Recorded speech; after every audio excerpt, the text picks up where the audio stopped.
नमस्कार, news 18 special देख रहे हैं आप और मैं हूं आप सबके साथ अनूप। सबसे पहले बात धर्म की आड़ में हो रहे देशद्रोह की। इस्लामिक संगठन पीएफआई यानी पॉपुलर फ्रंट ऑफ इंडिया पर लगातार शिकंजा कसता जा रहा है।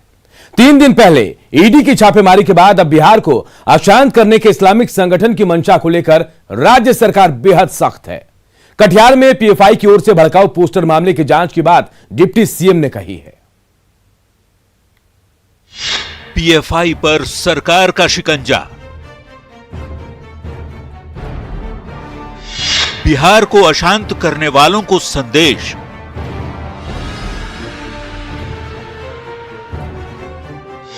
धर्म की आड़ में नहीं चलेगा देशद्रोह।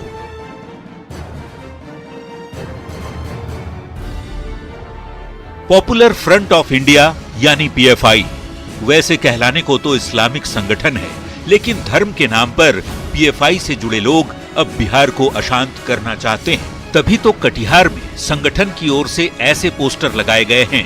इस बेहद गंभीर मसले पर प्रदेश के डिप्टी सीएम तारकिशोर प्रसाद ने बेहद सख्त संदेश दिया है।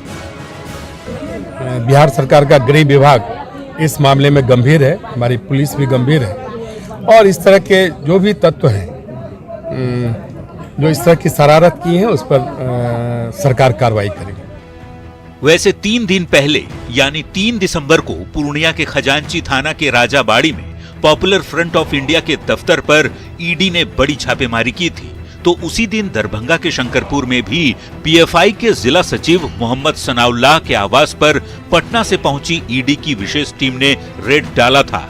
इतनी बड़ी कार्रवाई के बावजूद कटिहार में बाबरी मस्जिद को लेकर विवादित पोस्टर चिपका दिया गया, जो साफ तौर पर कानून व्यवस्था को बिगाड़ने की कोशिश मानी जा सकती है।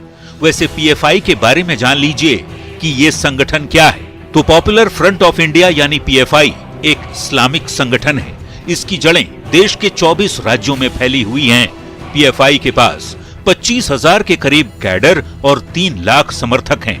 पीएफआई अपने को पिछड़ों और अल्पसंख्यकों के हक में आवाज उठाने वाला बताता है। पीएफआई की स्थापना 2006 में नेशनल डेवलपमेंट फ्रंट के उत्तराधिकारी के रूप में हुई। पीएफआई पर समाज विरोधी और देश विरोधी गतिविधियों के आरोप लगते रहे हैं। जाहिर है देश में जारी संदिग्ध गतिविधियों को लेकर ही पॉपुलर फ्रंट ऑफ इंडिया पर शिकंजा लगातार कसता जा रहा है।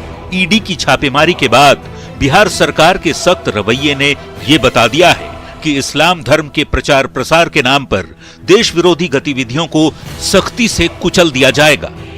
न्यूज 18 के लिए कटिहार से सुब्रत गुहा के साथ ब्यूरो रिपोर्ट। बिहार पुलिस की सतर्कता से एक और मिनी गन फैक्ट्री का खुलासा हुआ है। मधेपुरा में एक झोपड़ी में अवैध हथियारों के धंधे का पर्दाफाश करते हुए पुलिस ने 3 आरोपियों को गिरफ्तार किया है, जबकि 2 दिन पहले ही पटना सिटी से भी हथियारों की तस्करी का खुलासा हुआ था। शिकंजे में अवैध हथियारों के धंधेबाज। आर्म्स सप्लायर पर पुलिस का शिकंजा।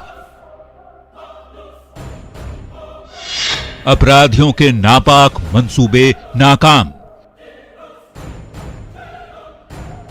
बिहार में अवैध हथियारों का धंधा खूब फल फूल रहा है, लेकिन पुलिस ऐसे आर्म्स तस्करों पर लगातार शिकंजा भी कस रही है। मधेपुरा पुलिस ने एक ऐसे ही गिरोह का पर्दाफाश करते हुए मिनी गन फैक्ट्री का भंडाफोड़ किया है। सदर थाना इलाके के भोन गांव में एक झोपड़ी में अवैध हथियारों का खेल चल रहा था, जिसकी गुप्त सूचना पर पुलिस ने ये बड़ी कार्रवाई की।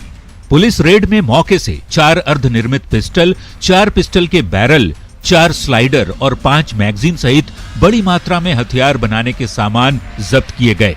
मामले में मुंगेर के 2 शख्स के साथ ही स्थानीय श्याम पासवान नाम के एक युवक को भी गिरफ्तार किया गया है। अनेकों सामान जो इस प्रकार की एक मिनी गन फैक्ट्री को चलाने के लिए होते हैं वो प्राप्त हुए हैं। कास्टिंग करने के लिए जो उपकरण इस्तेमाल होते हैं, जैसे ट्रेलर है, लोहे की रेल है, हथौड़े हैं, वो सारी चीज़ें बरामद हुई हैं। सभी को जब्त किया गया है। 3 व्यक्तियों की इसमें गिरफ्तारी हुई है। वहीं पटना सिटी के दीदारगंज में भी 2 दिन पहले ही एक बड़ी मिनी गन फैक्ट्री का पर्दाफाश किया गया था। पुलिस ने यहां से 10 पिस्टल, कई अर्धनिर्मित पिस्टल और हथियार बनाने के सामान जब्त किए थे। साथ ही मामले में 6 लोगों की गिरफ्तारी भी हुई थी। अवैध हथियारों की ये फैक्ट्री एक पोल्ट्री फार्म के तहखाने में चलाई जा रही थी। छापेमारी में स्थानीय पुलिस के साथ एसटीएफ के जवान भी शामिल थे। तो एक के बाद एक मिनी गन फैक्ट्री के खुलासे के बाद पुलिस इस बात की तफ्तीश में जुटी है कि आखिरकार अवैध हथियारों के कारखाने किसकी शह पर चलाए जा रहे थे और इसके आकाओं के तार कहां तक जुड़े हैं। न्यूज 18 के लिए मधेपुरा से तुरबसु और पटना सिटी से मनोज की रिपोर्ट। छपरा से एक बड़ी खबर इस वक्त आ रही है। छपरा में एक युवक की दिन दहाड़े हत्या कर दी गई। घटना एकमा थाना क्षेत्र के परसागढ़ की है। मृतक का नाम अरुण गुप्ता है, जो फास्ट फूड की दुकान चलाता था। आज जब वो अपने घर से बाहर निकला तभी उसे गोली मार दी गई। पुलिस ने मौके से एक देसी पिस्टल को भी बरामद किया है।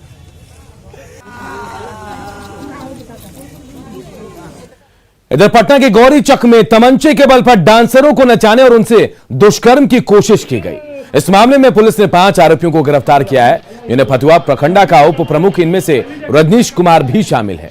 साथ ही 2 पिस्टल, 4 कारतूस और 3.5 लाख रुपए नकद भी बरामद किए गए। बताया जा रहा है कि बंगाल से 4 डांसरों को बुलाया गया था, जिसके बाद फतुहा प्रखंड का उप प्रमुख और उसके सहयोगी डांसरों को सुनसान जगह पर ले गए और हथियार दिखाकर डांस करने को कहा। इससे इनकार करने पर उनके साथ मारपीट की गई और दुष्कर्म की कोशिश की गई।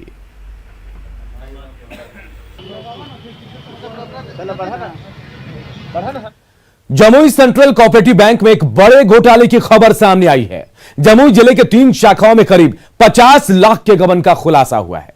तीनों शाखा के तत्कालीन मैनेजर के खिलाफ बैंक के अधिकारियों ने केस दर्ज करा दिया है। इसके बाद पुलिस मामले की छानबीन में जुट गई है। कोऑपरेटिव बैंक में बड़ा घोटाला, 3 शाखाओं से लाखों की हेराफेरी, ऑडिट रिपोर्ट से घोटाले का खुलासा। The Munger Jamui central cooperative bank में गबन का एक बड़ा मामला सामने आया है। गबन का खुलासा तब हुआ जब 2019 में बंद हुए खातों की ऑडिट कराई गई। ऑडिट में पता चला कि झाझा शाखा से 32 लाख और लक्ष्मीपुर शाखा से 14 लाख और चकाई शाखा में 9 लाख का गबन हुआ है। जो माइग्रा खाता, बता दें कि माइग्रा खाता वो खाता होता है जिसमें खाता तो बंद हो गया लेकिन राशि की निकासी नहीं हुई। वैसे खाते का ऑडिट होने के बाद यह मामला सामने आया है। माइग्रा खाते यानी बंद हो चुके खाते की ऑडिट रिपोर्ट के बाद सहयोग समितियों के रजिस्ट्रार के निर्देश पर केस दर्ज कराया गया है। जमुई जिले की 3 शाखाओं झाझा, लक्ष्मीपुर और चकाई के तत्कालीन शाखा प्रबंधकों पर केस दर्ज कर पुलिस पूरे मामले की जांच में जुट गई है। मामले की छानबीन शुरू कर दी गई है और आने वाले दिनों में यह आशंका और संभावना है कि नकेल कसा जाएगा और घोटालेबाज या फिर गबन करने वाले सलाखों के अंदर जाएंगे। केसी कुंदन, न्यूज 18 जमुई। इधर नीतीश कुमार ने शनिवार को पार्टी के हारे हुए प्रत्याशियों से मुलाकात कर हार की समीक्षा की। जेडीयू को सबसे करारी हार शाहबाद के इलाके में मिली, जहां की 22 सीटों में एक भी सीट जेडीयू के खाते में नहीं आई और पिछली बार जीते सभी प्रत्याशी अपनी सीट गंवा बैठे। हार के कारण क्या थे, ये शाहबाद में हारे हुए जेडीयू प्रत्याशियों की जुबानी ही जानने की कोशिश करते हैं। लोजपा ने ये बात कहने में सफल हो गई कि भाजपा ही लोजपा है, लोजपा ही भाजपा है। जो एनडीए का वोट था उसमें बिखराव हुआ। हमारे सहयोगी दल जो बीजेपी के कोर वोटर कहलाते हैं, उनको चिराग पासवान जी ने गुमराह किया।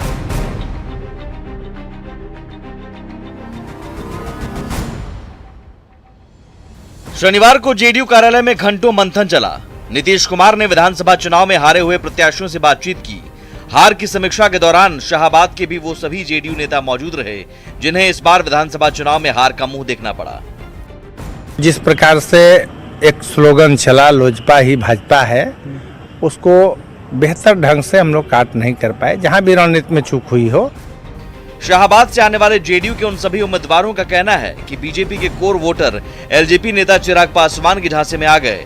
सिर्फ वोटर ही नहीं, कार्यकर्ताओं में भी बिखराव दिखा। बीजेपी कार्यकर्ताओं का जितना सहयोग मिलना चाहिए था उतना नहीं मिला, जिसका असर नतीजों में दिखा। वर्करों में बिखराव हुआ और जो बेस वोटर थे उसमें लोजपा ने ये बात कहने में सफल हो गई कि भाजपा ही लोजपा है, लोजपा ही भाजपा है, और नरेंद्र मोदी जी का नारा लगाते रहा। उसका दुष्परिणाम है कि हम 71 में हम सबसे ज्यादा नुकसान किए। जो एनडीए का वोट था उसमें बिखराव हुआ।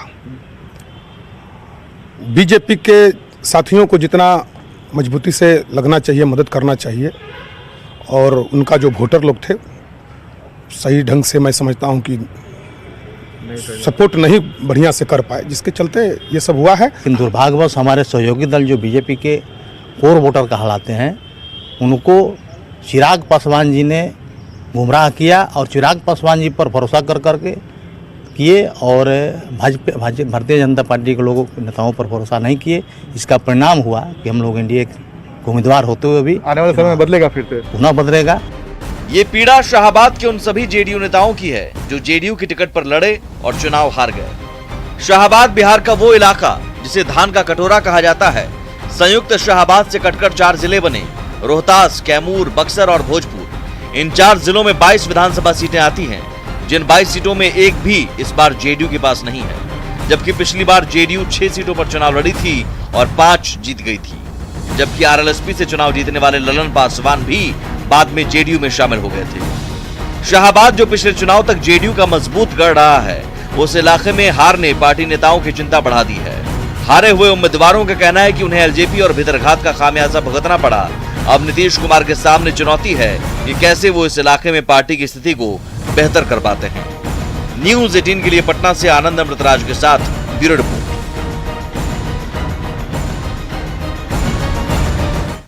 कोरोना से रोज 5 से 6 मरीजों की मौत हो रही है, लेकिन पटना के विद्युत शवदाह गृह में जो है वो पिछले 11 दिनों से मशीन जो है वो बंद पड़ी है। खराब पड़ी मशीन अब तक नहीं हो पाई है और कोरोना से मरने वाले लोगों का लकड़ी पर ही अंतिम संस्कार करना पड़ रहा है।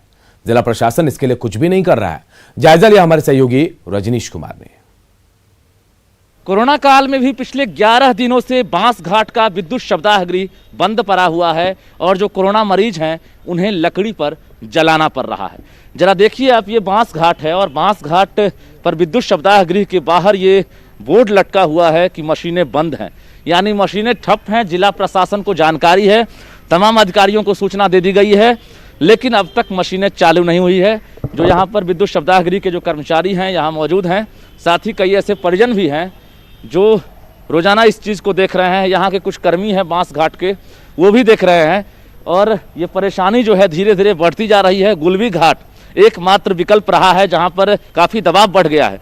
जो शव जलाए जाते हैं फिलहाल अभी लकड़ी पर बांस घाट में जलाए जा रहे हैं। कोरोना मरीजों को मुफ्त में यहाँ पर विद्युत शवदाह गृह में शव जलाने का आदेश जारी है और साथ ही जो बाकी अन्य शव है उसको 300 रुपये देने हैं, लेकिन अभी तकरीबन 8 से 9 हज़ार रुपये खर्च करने पड़ रहे हैं परिजनों को, तभी जाकर कोई बॉडी जल पा रहा है। हम सीधे बात करेंगे, यहाँ पर कर्मी हैं यहाँ के। क्यों बंद क्यों है मशीन? मशीन खराब है इसलिए बंद है। मशीन से खराब ये आपको 25 तारीख से बंद है। लेकिन कोरोना काल है, जो कोरोना मरीज हैं उनको खासकर मुफ्त में यहाँ पर जलाना था, तो कैसे अभी ये हो रहा है? अभी तो जो dead body, corona dead body आता है मशीन में जलता था, पहले तो फ्री में जलता था, ठीक है। अभी तो है लकड़ी से जल रहा है, जिसका 8,500 लकड़ी का रेट है, फिक्स किया हुआ है कोरोना के लिए। ऐसे ज़्यादा लगता है उसमें, लेकिन कोरोना के लिए फिक्स किया हुआ है 8,500। क्या आपने सूचना दे दी है कि आखिर मशीन खराब है, चालू होना है? जी हाँ, हमने सूचना दे दिया। तो ये परेशानी है। बांस घाट का विद्युत शवदाह गृह 11 दिनों से बंद है। इंजीनियर ने यहाँ पर आकर निरीक्षण भी कर लिया है, अधिकारियों को सूचना भी दे दी गई है, लेकिन अब तक मशीनें चालू नहीं हो सकी है। नतीजा जो परिजन हैं उनको पॉकेट से ही जो बजट है वो भरना पड़ रहा है और निश्चित रूप से जो परिजन हैं उनकी परेशानी लगातार बढ़ती ही जा रही है। कैमरामैन दीपक के साथ रजनीश कुमार, न्यूज़ 18 पटना। खबरें और है, बने रहिए हमारे साथ, जल्द लौटते हैं। घर की रानियों ने रैंप पर भी जादू दिखाया। जी हां, पटना में मिसेज इंडिया क्वीन प्रतियोगिता के दौरान घरेलू महिलाओं का जलवा देखने लायक था।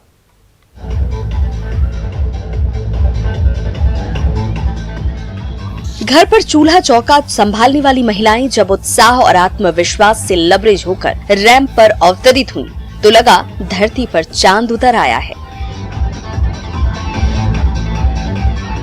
मौका था पटना में आयोजित Mrs India queen of beauty के ग्रैंड फिनाले का, जिसमें बिहार के साथ साथ देश भर की घरेलू महिलाओं ने दुनिया को दिखा दिया कि वो भी किसी से कम नहीं है। घर के किचन से निकली ये महिलाएं जब म्यूजिक और लाइट की चकाचौंध के बीच रैंप पर धीरे धीरे बढ़ती चलीं, तो सभी दंग रह गए। ये हम लोग को प्रोत्साहन कर रहा है। हमें एक पहला मंच मिला है जिसमें हम पहली सीढ़ी अपने पंखों की उड़ान भरने के लायक बन रहे हैं। जो भी तमन्नाएं, हम सब अपने आप में मॉडल हैं, हम अपने घर की रानियां हैं और हम रानियां जब घर की है तो हम बाहर भी इस पे राज कर सकते हैं। शादी के बाद महिलाएं अक्सर अपने घर संसार में सिमट कर रह जाती हैं, लेकिन इस प्रतियोगिता ने उन शादीशुदा महिलाओं को अपने अधूरे ख्वाब को पूरा करने का नया मंच जरूर दिया है।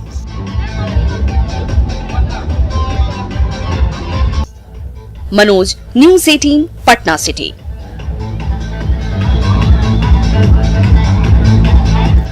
रांची की होनहार बेटी वन्या ने समाज को कुछ देने की चाह के लिए बड़ी नौकरी ठुकरा दी। बेंगलुरु की सिलिकॉन वैली से वापस लौटी और अपने सपने को पूरा करके ही दम लिया।